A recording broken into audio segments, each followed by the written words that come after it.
Welcome to Kevin27 World, straight out of Marvel Edition. It's your host, Kevin27, back with another fire video, and today we are tackling the best moment from every TV show from Phase 4, excluding all things animation. So like, subscribe, turn on that notification bell, and comment below and let me know if you agree or disagree with the moments. Now let's go.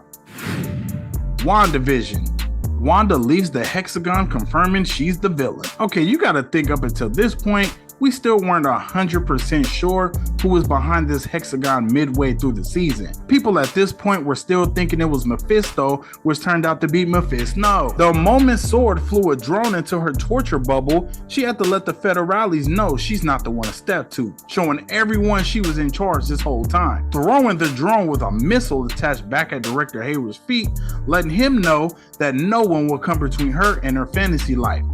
You even hear Wanda switch back to her Sokovian accent, really letting y'all know she means business. Playtime is over. This will be your only warning. Stay out of my home. You don't bother me, I won't bother you. I thought this was significant because even though Monica was begging Wanda to let the people of Westview go, it meant nothing to Wanda as long as she could keep living her fantasy life with Vision and the kids and not have to face the reality of Vision's death and not having a family. Very deep stuff, and I love how she makes the Hexagon impenetrable, turning it red. The villain turn here was so great.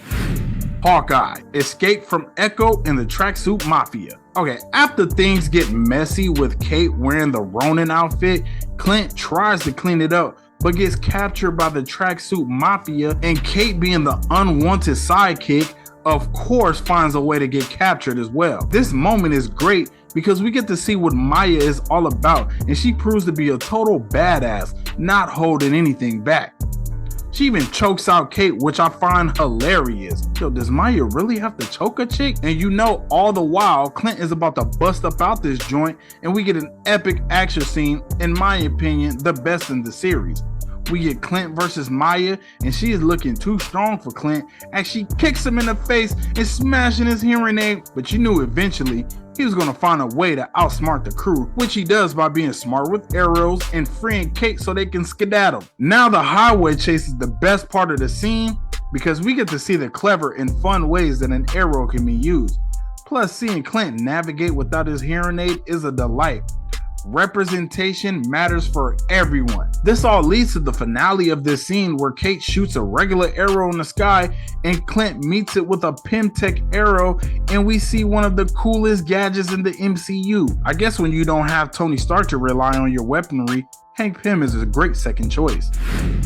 Loki. Sylvie opens up the multiverse. The whole season of Loki, we were all trying to figure out who was behind the TVA, and we get an unexpected reveal that did not disappoint. From the moment the elevator opens, He Who Remains steals the show with clever dialogue, and we get a bone-chilling ending to this thrilling series. Clearly insane and deranged from living alone at the end of time, he explains to Loki and Sylvie why he created the sacred timeline and how killing him would feel good in the moment, but in the future it would come back to bite them. Sylvie wasn't buying it, and this ultimately pits the two Lokis against each other because Loki knows a lie when he hears one, and he knows He Who Remains is telling the truth and fears the consequences. What if he's saying the truth? So what? I believe him. You believe what? That a bazillion boogeymen are going to turn up just because we give people free will? He's a liar, Loki. So am I. And I don't think he was lying. Not about that. Insane? Yes. But maybe he was telling the truth. Better hurry. Timeline's already branching. So what are you suggesting? I'm just suggesting we think about it. And what precisely is there to think about? Weren't you listening to what he was saying? That's the gambit. Remove the dictator and what fills the void. You want the throne. Trying to get Sylvie to stop is no easy task as she finesses a finesser in the middle of a fight and kisses him only to throw him in a TVA portal. We could argue about who betrayed who here in another video, but Sylvie was on a mission and not even her male self could stop her, and she stabs He Who Remains, and he says very sinisterly, "I'll see you soon," and it's so creepy. See you soon.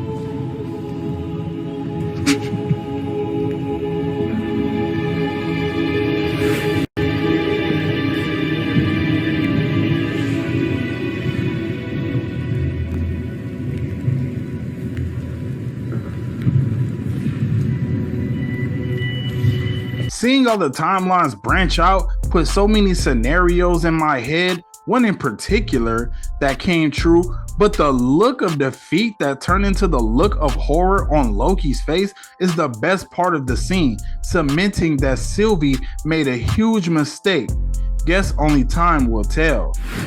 Falcon and the Winter Soldier, the bloody shield. This moment was so jarring because of the brutality of which was displayed here. The buildup was already so tense, knowing John Walker had taken super soldier serum because he wasn't good enough with just a blick against Carly's super soldier crew, and really broke down after losing a fight to the Dora Milaje. They weren't even super soldiers. You're right, man. They weren't even super soldier. You could tell he was at his breaking point, losing another fight, but then losing his friend Lamar in the process when Carly gave him a Falcon punch to the chest, killing him instantly. That was the cherry on top. The straw that broke the camel's back. Everyone scatters, and John Walker's rage was filled to the top as he jumps out the window, nailing the superhero landing, ready to kill the first flag smasher he sees, and that person is Nico, the guy holding him down while Lamar got punched. Pleading for his life doesn't matter because John Walker smashed his neck with the shield like you need to smash those like buttons and subscribe buttons, and brutally murders him while the whole world is watching. Putting the bloody shield back on his arm is such an iconic shock and definitely brutal to witness. Moon Knight. Moon Knight and Mr. Knight team up. So after we get the let's go through Mark's trauma to see why he created Steven tour, we get a sentimental moment between the two where Mark sacrifices his peace to go back to a life of chaos with his other half, Steven. And now we get to see the two together in action. With Mark fully accepting Steven, the two are even negotiating against Khonshu of being left free once they are done saving the day. Just curious about something. How's this whole new arrangement going to work then? Stephen Grant, I was not speaking to you. Yeah, all right, but we do come as like a package deal now, so you are going to have to deal with me. And we did just save your life, so you're welcome for that. But I do think that you should answer my question, though. How's this deal going to work? You would negotiate now? With so much at stake? Well, we did learn from the best, you silly old bird. I will release you both. You have my word. I like the sound of that. Good. Glad we got that all sorted out. Khonshu obliges, but little did they know he had a trick up his silver sleeves. But in the meantime, seeing these two now fighting together is one of the best things you'll see in Phase 4. The way they bounce off each other is incredible, switching back and forth. Two separate fight styles, which Mark is a lot more brutal and confident, while Steven has a lot more of the look at what I can do, show offy stuff, but still smooth with it. Both also possess two different sets of weapons, Mark using his moon blades, while Steven with a V goes with the blinged out batons. Which would you rather have? Let me know below in the comment section. And this goes for a great aesthetic as they blend well together in a big finale brawl. And call me corny, but I love a good old CGI showdown to end a series or a movie. Just symbolizes finality to me. She-Hulk, Daredevil meets She-Hulk. She-Hulk was definitely not my favorite MCU series, but it did deliver on one of my favorite moments of the Disney Plus run so far. While early in the episode, the two met as Jen and Matt Murdock when Matt showed up to the court late and still ran circles around Jen like he was Usain Bolt, which makes you kind of wonder about Jen as a lawyer. But regardless, the two meeting as Daredevil and She-Hulk was super fun and exciting. Initially, opposition as Daredevil was attacking She-Hulk's client, we got to see the two square off against each other, with Daredevil looking too skilled against her with his cool evasive moves, which is definitely an upgrade from the Netflix series.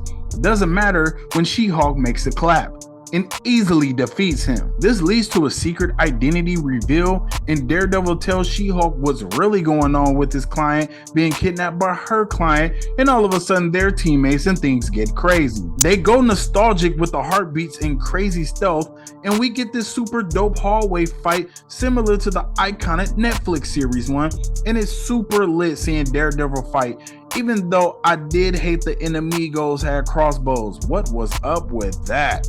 Yo, grab a blick. But of course, She-Hulk doesn't have time for all that BS stealth and starts smashing because she was ready to smash something else. Feeling the mutual vibe, things end up at Jen's place where we get to see feet and then a walk of shame.